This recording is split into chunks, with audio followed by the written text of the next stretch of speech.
और अब बल्ले का निशान पाकिस्तान तहरीके इंसाफ के लिए बहाल हो चुका है। और इसके अलावा पाकिस्तान तहरीके इंसाफ की जानिब से जो दायर दरख्वास्त थी उसका फैसला महफूज किया गया था पेशावर हाई कोर्ट की जानिब से बल्ले के निशान से मुताल्लिक। और अब यह खबर आई है कि बल्ले का निशान पाकिस्तान तहरीके इंसाफ के लिए बहाल हो चुका है।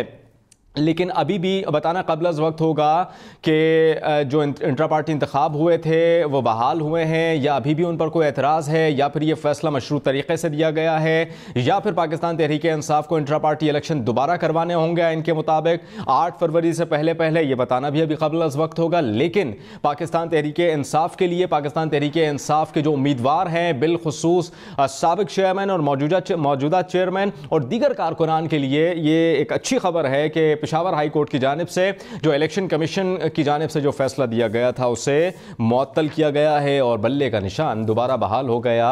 यानी पाकिस्तान तहरीक इंसाफ आने वाले इंतखाब में बल्ले के निशान पर उम्मीदवार हो गए। साहिबान ने अपनी जो ट्रेडिशन है उसको कायम रखते हुए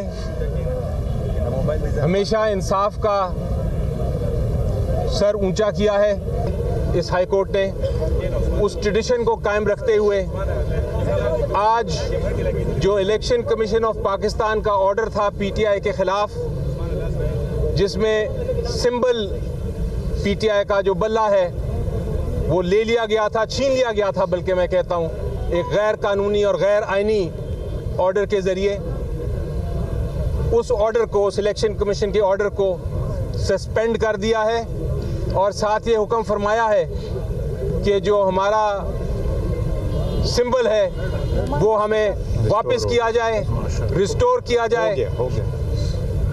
और हुक्म किया है कि हम अब उस बल्ले के मुताबिक अगली तारीख तक इलेक्शन लड़ सकते हैं।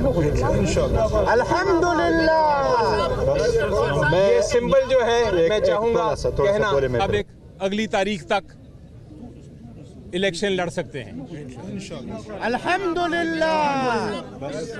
ये सिंबल जो है मैं चाहूंगा कहना, सिंबल का मैं कहना चाहूंगा कि सिंबल एक पॉलिटिकल पार्टी, एक सियासी जमात की जान होती है। और आर्टिकल 17 जो हमारा है आइन का, उसमें कहा गया है और सुप्रीम कोर्ट की उस पर जजमेंट्स भी हैं कि ये जो सिंबल है ये एक बुनियादी हक है, एक पॉलिटिकल पार्टी का भी, उसके मेंबरान का भी, उसके सपोर्टर्स का भी और उसके जो करोड़ा वोटर्स हैं उनका भी। तो आज हाई कोर्ट ने उस बुनियादी हक को पूरा करते हुए ये हुक्म फरमा दिया है कि सिंबल बैट का पीटीआई का ही है। उस बुनियादी हक को पूरा करते हुए ये हुक्म फरमा दिया है कि सिंबल बैट का पीटीआई का ही है और पीटीआई को रिस्टोर कर दिया है। अल्हम्दुलिल्लाह। एक मिनट बाद में जी सर। बिस्मिल्लाह। अल्हम्दुलिल्लाह, आज पेशावर हाई कोर्ट ने पीटीआई के खिलाफ, पीटीआई के सिंबल और इलेक्शन के खिलाफ, पीटीआई के पाकिस्तान में 70% सपोर्टरों के खिलाफ जो साजिश हो रही थी, अल्हम्दुलिल्लाह आज उस साजिश पे आखिरी केल अदलिया ने लगा दी है। वो साजिशें ख़त्म हो गई। अल्हम्दुलिल्लाह आज हमारा सिर्फ पेशावर हाई कोर्ट ने सिंबल रिस्टोर नहीं किया, बल्कि 25 करोड़ आवाम का एतमाद अदलिया पे रिस्टोर किया है। ये वही वाहिद अदलिया है जिस पे हमेशा हमें एतमाद रहा है कि हम अदलिया के पास जाएंगे, हम कानूनी आईनी जंग लड़ेंगे, हमारे साथ ज्यादतियाँ हो रही है, हमें दीवार के साथ लगाया जा रहा है। लेकिन हमने बारहा कहा था कि हमें अदलिया पे एतमाद है, हर जज पे एतमाद है और इंशाल्लाह अदलिया इंसाफ करेगी। और आज अदलिया ने इंसाफ कर लिया है। पाकिस्तान की 25 करोड़ आवाम की जो एतमाद बहाल कर दिया। आज अदलिया का हम बहुत मशकूर है। आज अली साहब ने 4 घंटे खड़े होकर के आप लोगों सब के सामने 4 घंटे पे अदलिया ने उसकी हेयरिंग की है। हर शिक अदालत ने देखी है कि इलेक्शन कमीशन का ऑर्डर सस्टेनेबल नहीं था, लिहाजा वो ऑर्डर सस्पेंड हो गया और हमारा बेट रिस्टोर हो गया। और इलेक्शन कमीशन को ऑर्डर हुआ कि हमारा सर्टिफिकेट फौरन वेबसाइट पे आप चढ़ा दें।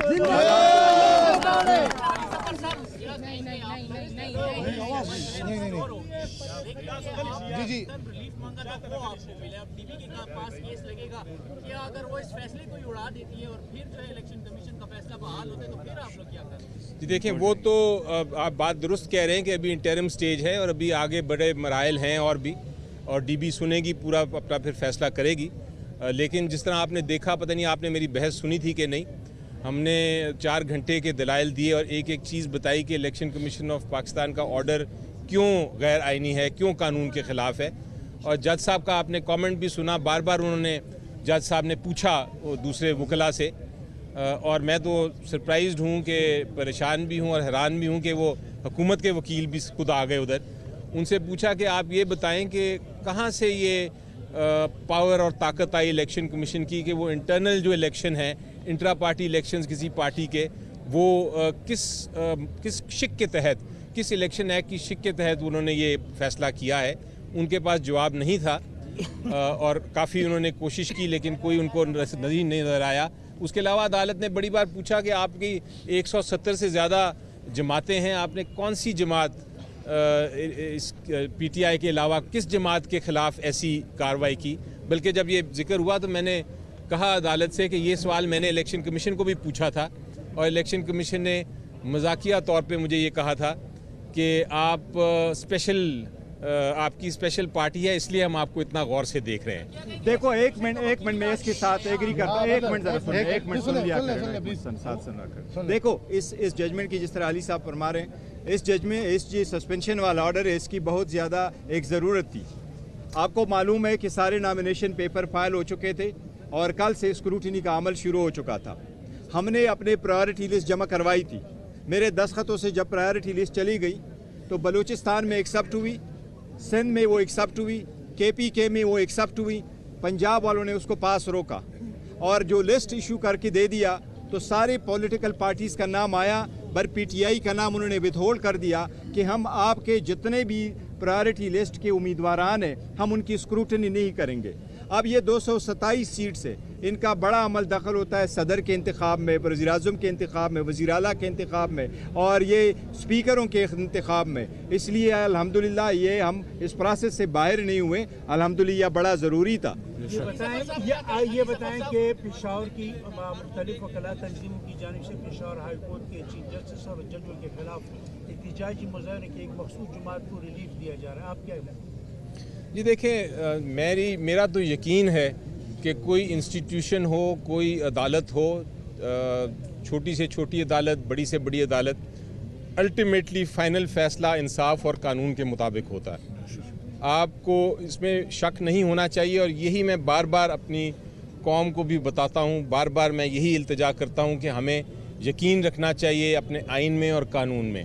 एक्सपीरियंस आप देखेंगे, मेरा पिछले 2 साल जो हुए हैं, कम से कम 22 केसेस में आपको गिनवाता हूँ मुख्तलिफ़ अदालतों से, चाहे लाहौर हाई कोर्ट हो, चाहे सुप्रीम कोर्ट हो, चाहे इस्लामाबाद हाई कोर्ट हो, वहाँ से, और अब पेशावर हाई कोर्ट भी, वहाँ से फ़ैसले हमने आइन और कानून के मुताबिक किए हैं। चाहे वो डिफेक्शन क्लॉज की जजमेंट हो, चाहे वो पंजाब असम्बली को रिस्टोर करने की जजमेंट हो, चाहे वो जो इलेक्शन सिंबल्स की वो जजमेंट आ जाए ये उसको हो।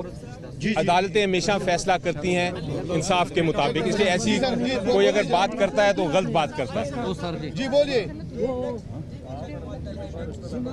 देखो यही तरीक़ेकार होता है, अदलिया यही ऑर्डर पास करती है। इंटरम ऑर्डर जब आप इशू करते हैं तो उसका एक स्पेसिफिक टाइम होता है और फिर उसके बाद भी होगा। अल्हम्दुलिल्लाह अगर अदालत प्राइमा पेशी इस बात पे पहुंची है, बज़ाहिर, जिसको प्राइमा पेशी उर्दू में क्या लफ्ज़ कहते हैं, वो बज़ाहिर अगर अदालत इस नतीजे पे पहुंची है कि ये ऑर्डर सस्टेनेबल नहीं है, हमें कभी उम्मीद है इंशाअल्लाह ताला कि नेक्स्ट डेट पे इंशाअल्लाह ये ऑर्डर ही ख़त्म हो जाएगा और हम कंटिन्यू करेंगे इंशाअल्लाह। मोशन का केस था, अदालत ने भी कहा सिर्फ आप लोगों ने आर्ग्यू करना था, नोटिस होने थे, सस्पेंड होना था, लेकिन अटॉर्नी जनरल भी एडिशनल पेश हुआ, एक दरखास्त गुजार का वकील पेश हुआ, इलेक्शन कमीशन का वकील भी आया। इलेक्शन कमीशन के वकील को दोपहर को हमने सुबह ही बल्कि अपनी पिटिशन की कॉपी दे दी थी, उन्होंने खुद चूज़ किया नहीं आने का। बदकिस्मती से मैं इलेक्शन कमीशन ऑफ पाकिस्तान के ख़िलाफ़ बात नहीं करना चाहता, क्योंकि मैं, जैसा मैंने कहा, इंस्टीट्यूशन के ख़िलाफ़ बात नहीं करता, लेकिन इस केस में इलेक्शन कमीशन ऑफ पाकिस्तान का जो फ़ैसला है, लगता है जिस तरह के वो मुखालिफ हैं। ये नहीं लगता कि जिस तरह वो एक मुनसिफ के तौर पे उन्होंने फ़ैसला किया, एक मुखालिफ के तौर पे किया। और आज जिस तरह दूसरी जमातों के लोग आके जो लॉयर्स थे आके बहस कर रहे थे और इस हुकूमत के लॉयर बहस कर रहे थे, वो लगता ये था कि वो इलेक्शन कमीशन ऑफ पाकिस्तान के साथ मिल के PTI के ख़िलाफ़ हैं। तो ये तासुर नहीं मिलना चाहिए, उनको इंडिपेंडेंट ही रहना चाहिए, आज़ाद ही रहना चाहिए। इलेक्शन कमीशन से हम इस्तदा ज़रूर करेंगे कि काइंडली मेक श्योर करे कि election free and fair and transparent हो। इलेक्शन कमीशन पे हमने हमेशा से एतमाद किया और जब एतमाद किया पेश हुए, इलेक्शन कमीशन ने जो कुछ मांगा हमने उसको प्रोवाइड किया और अलम किया, बट हमारे एतमाद को ठेस पहुंचा और वो इंसाफ नहीं किया, हमारे साथ डिस्क्रिमिनेशन की गई। हमारे केस को इसी तरह से देखा गया जिस तरह कभी भी 175 पॉलिटिकल पार्टी का केस नहीं देखा गया था। अगर हमारी जगह कोई और होता तो आज उनसे इस्तीफे का भी मुतालबा कर। KP के अवाम की और पाकिस्तानी अवाम को मेरा ख्याल है अब हम मुबारकबाद देते हैं एक बार। मनाज़र आप देख सकते हैं पाकिस्तान तहरीके इंसाफ के बैरिस्टर गौहर और अली ज़फ़र जिनकी जानिब से इस केस से मुताल्लिक अपडेट दे रहे थे मीडिया के सामने।